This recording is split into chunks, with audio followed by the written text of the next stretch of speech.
areas entirely, where their current jobs becoming automated or redundant, and all these are issues that our employment. For always being our partner in this court.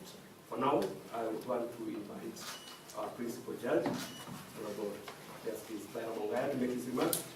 And there's precedence in the region in our constitution, if our constitution is anything to go by.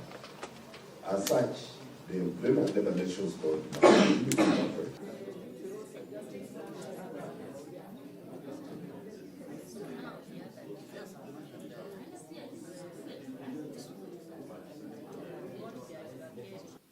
Training on international labor standards, and I'm happy that our social partners have stood by us. The CS was there with the judges in January, Commission of Labor, our panelists who are already here, Irene Kashindi, advocate, Chacha Odera, advocate.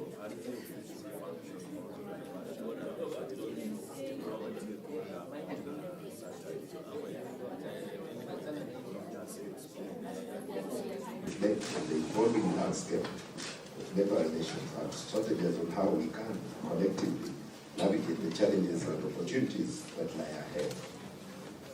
And relate to the law that promotes the rights and interests of workers that continue facing threats from all borders. So the creation of the court is what?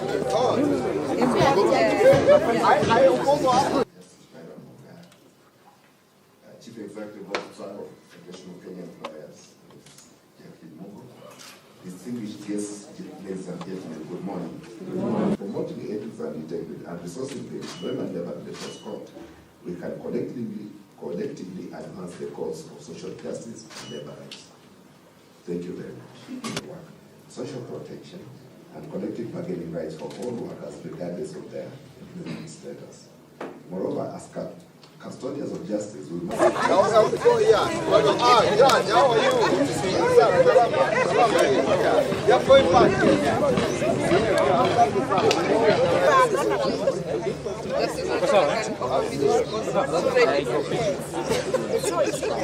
behalf of the Honorable Secretary General, welcome Mr. Levy.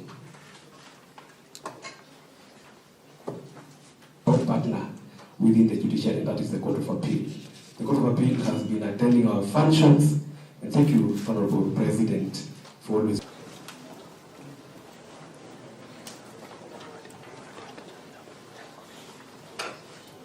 Judiciary is not in any capacity able to enter into any agreement with the executive, especially in a matter that is before court.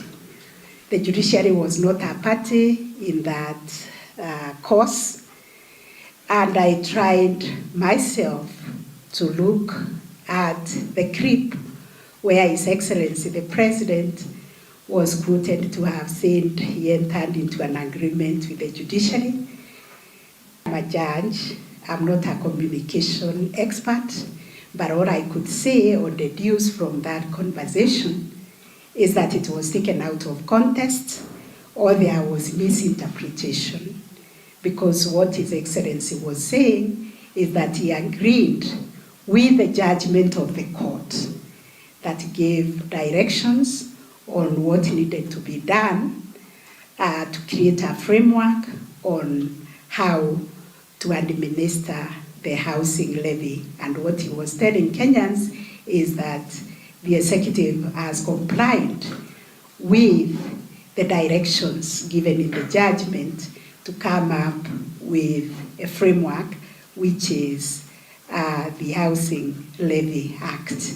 I would like to assure Kenyans is that the judiciary was not a party in that matter.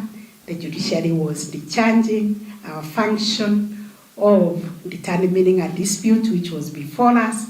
We are independent, we are impartial, we were not parties to the case, therefore we had no capacity or local standard, as they call it, to enter into an agreement with the executive.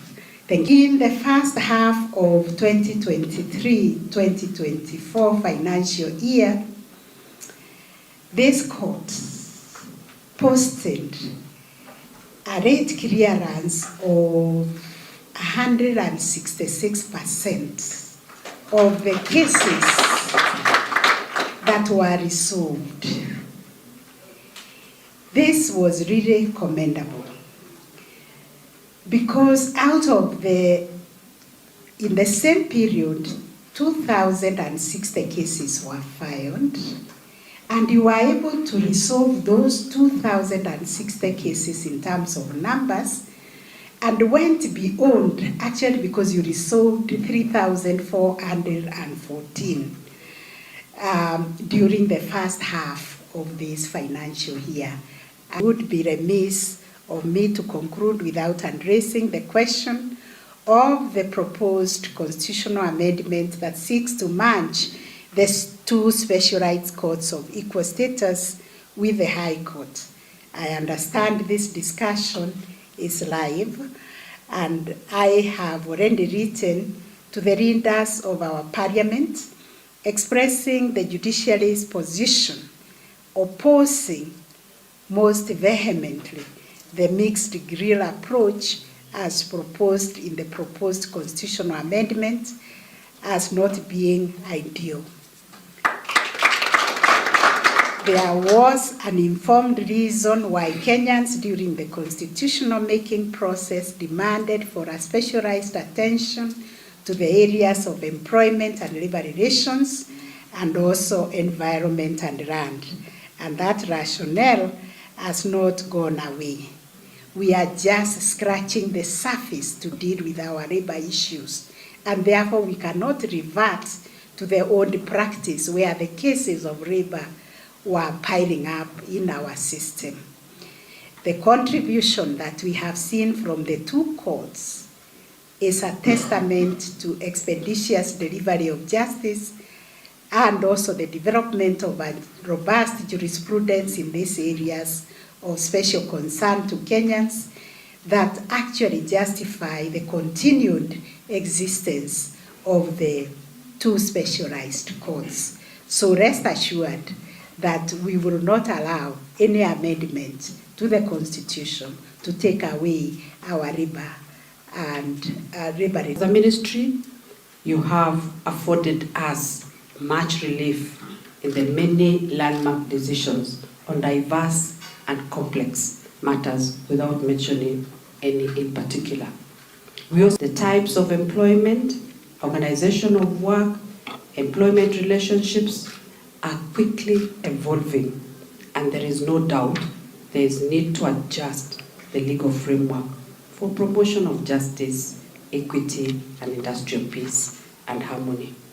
We must defend and promote labor rights in the platform of work, remote working, and in other typical forms.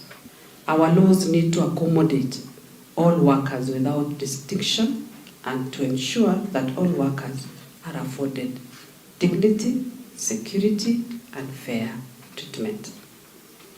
Currently, we are finalizing on partnership arrangements with a number of partners, including the European Union, the US Department of Labor, the ILO, to enable us kickstart the process. Madam CJ, it is not only you who complains of the budget, we also complain. And so, once in a while, we also partner with these stakeholders to be able to support us in some of the activities. The achievements made in ensuring that justice is served in the labor sector, there is a backlog of unresolved cases, and the use of ADR, court annexed mediation, has been particularly useful in restoring peace and order in the labor sector.